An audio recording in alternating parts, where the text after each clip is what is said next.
Top quality और consistent performance के लिए सिर्फ सिल्वर पंप नाम याद रखना।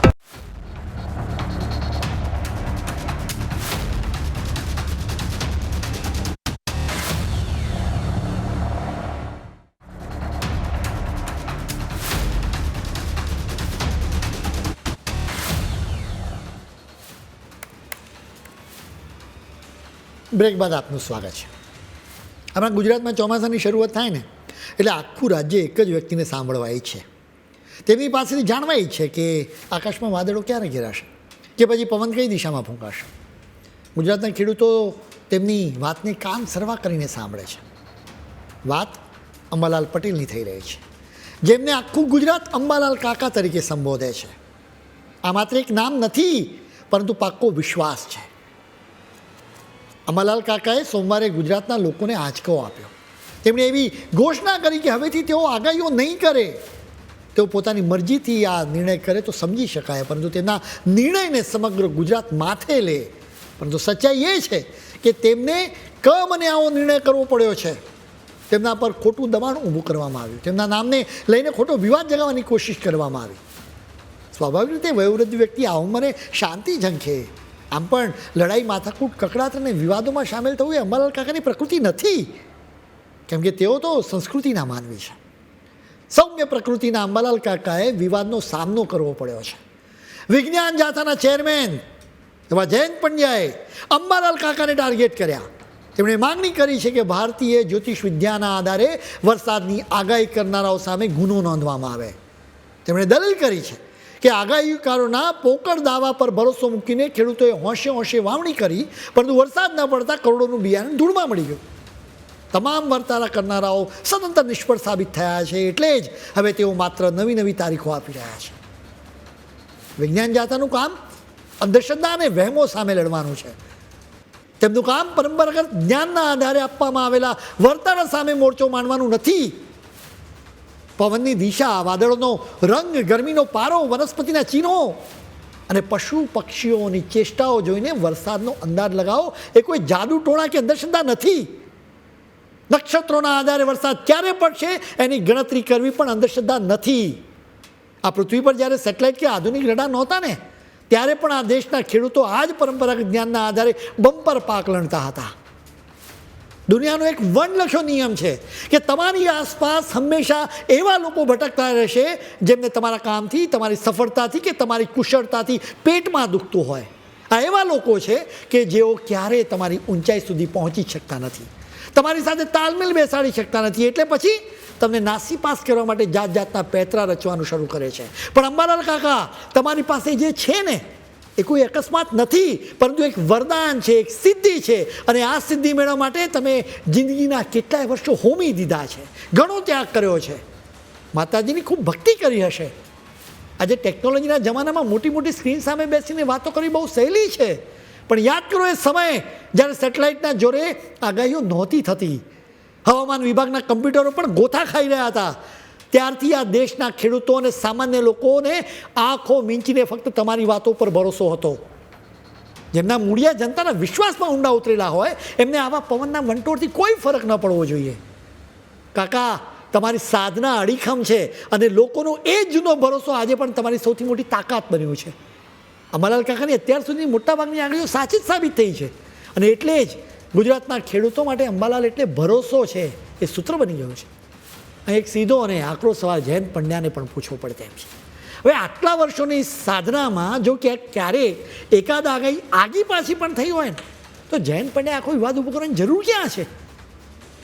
સવાલ એ થાય કે સરકારી હવામાન વિભાગની આગાહીઓ અત્યાર સુધી કેટલી વાર ખોટી પડી હશે, એનો કોઈ હિસાબ છે ખરો?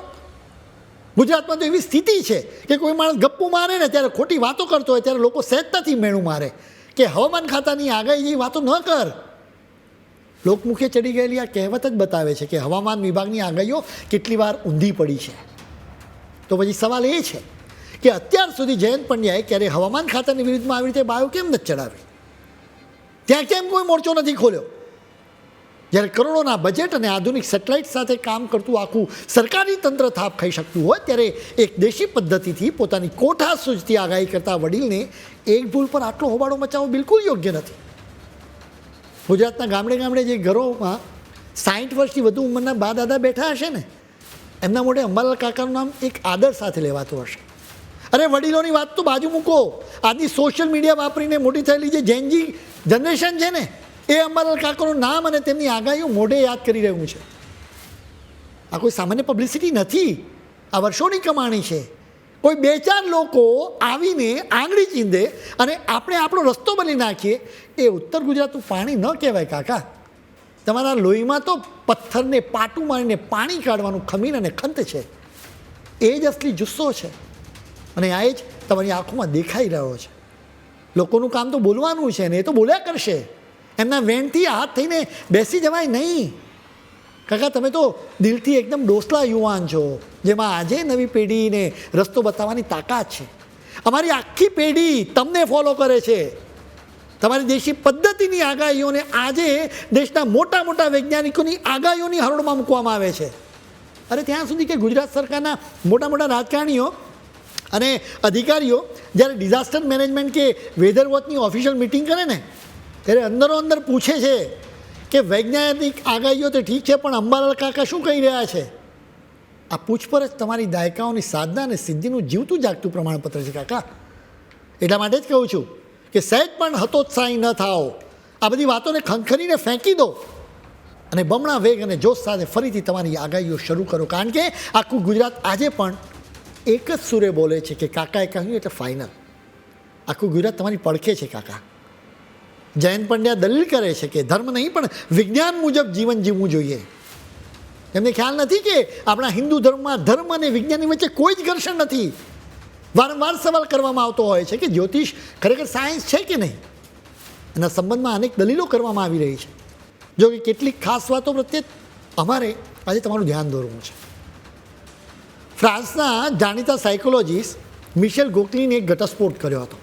તેમણે 1950ના દશકમાં સર્વે કર્યો હતો. આ સર્વેમાં તેમણે ફ્રાન્સના 2000 જેટલા એથ્લીટની જ્યોતિષીય વિગતોનો અભ્યાસ કર્યો, જેના પરથી તેમણે જણાવ્યું હતું કે જે લોકોની કુંડળીમાં ચોક્કસ સ્થાનોમાં જો મંગળ હોય ને, તેમને જ રમતગમતમાં સફળતા મળતી હોય છે. આપણા ઋષિઓએ સૂર્યનો સિદ્ધાંત અને સિદ્ધાંત શિરોમણી જેવા ગ્રંથોમાં ખગોળ વિશે ખૂબ જ ઊંડાણથી માહિતી આપી હતી. તેમણે ટેલિસ્કોપ કે બીજા કોઈપણ સાધનોની મદદ વિના આ માહિતી આપી હતી. તમને જાણીને આશ્ચર્ય થશે કે નાસા અને ઇસરોના શરૂઆતના દસ્તાવેજોમાં પણ ઋષિઓના જ્ઞાનનો પરોક્ષ રીતે ઉલ્લેખ કરવામાં આવ્યો હતો. એટલે જ આપણા ઋષિઓ પશ્ચિમી દુનિયા કરતાં ખૂબ જ એડવાન્સ હતા. મહાન વૈજ્ઞાનિક ન્યૂટન પણ જ્યોતિષને માનતા હતા. તેઓ એક વૈજ્ઞાનિક હોવાથી સ્વાભાવિક રીતે ખુલીને આ વાત ન કહી શકે. આપણે એક કિસ્સા પરથી આ વાત સહેલાઈથી કહી શકીએ. એક દિવસ જાણીતા ખગોળશાસ્ત્રી એડમંડ હેલી ન્યૂટનની સાથે વાતચીત કરી રહ્યા હતા. એડમંડ હેલી ધૂમકેતુ પર રિસર્ચ કરવા માટે ખૂબ જ જાણીતા છે. એક દિવસ તેઓ જ્યોતિષ વિદ્યા વિશે ઘસાતું બોલે એટલે ન્યૂટને તેમને ખખડાવતા કહ્યું કે સર હેલી, મેં આ વિષય પર અભ્યાસ કર્યો છે, તમે નથી કર્યો. તમે ગેલિલિયોને એક ગણિતશાસ્ત્રીને ખગોળવેત્તા અને ભૌતિક શાસ્ત્રી તરીકે જ જાણો છો. હકીકત એ છે કે ગેલિલિયોને જ્યોતિષમાં ખૂબ જ ભરોસો હતો. એટલું નહીં, તેઓ જ્યોતિષ ભણાવતા પણ હતા.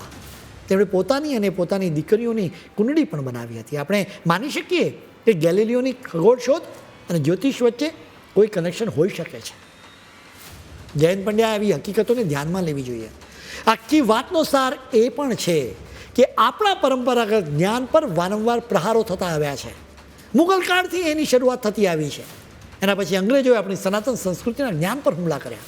આઝાદી પછી પણ ચોક્કસ પક્ષો દ્વારા સનાતન સંસ્કૃતિ પર પ્રહારો થતા જ રહ્યા. હવે આખરે એવી જ માનસિકતાથી અંબાલાલ કાકાને ટાર્ગેટ કરવામાં આવ્યા છે. અંબાલાલ કાકાને તમારા સપોર્ટની જરૂર છે, આપણા સપોર્ટની જરૂર છે. માત્ર તમારા એકલાની વાત નથી. આ લડાઈ તો ભારતના પરંપરાગત જ્ઞાનને બચાવવાની છે, જેના માટે તમારે સાથ આપવો જોઈએ. હવે અંબાલાલ કાકાના વિવાદથી આગળ વધીને એક ઘટના પર ધ્યાન કેન્દ્રિત કરીએ, જેમાં એક વ્યક્તિએ સાસુના કહેવાથી માની હત્યા કરી. જેના વિશે અમે તમને વિગતે વાત કરીશું, પરંતુ અત્યારે સમય છે વધુ એક બ્રેકનો.